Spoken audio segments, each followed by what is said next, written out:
Leur silhouette, svelte, se dresse dans cet enclos d'1 hectare au moment de recevoir leur ration de viande.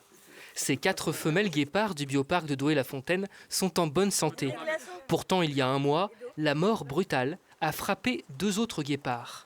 Une intoxication aiguë, rare, après que les félins aient reçu un traitement antiparasitaire largement utilisé, le vermifuge.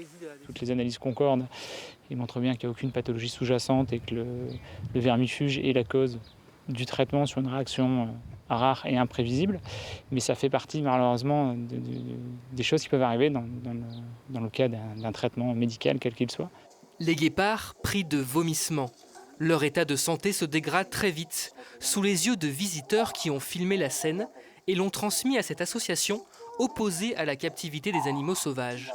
Selon elle, l'espace restreint et le manque d'exercice entraînent du stress chez les près de 130 guépards présents dans les zoos français. Un guépard, ça a besoin de courir, tout le monde le sait, c'est l'animal le plus rapide du monde. Et aujourd'hui, il est limité par la taille de son enclos.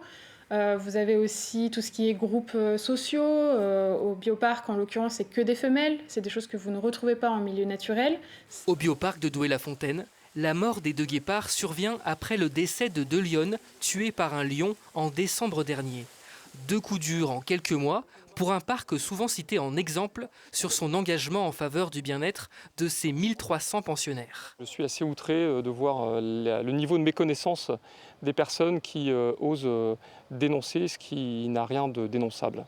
Nous travaillons avec les guépards depuis 1988 au bioparc. C'est une espèce que nous connaissons très très bien, pour laquelle nous nous engageons depuis des années sur sa protection.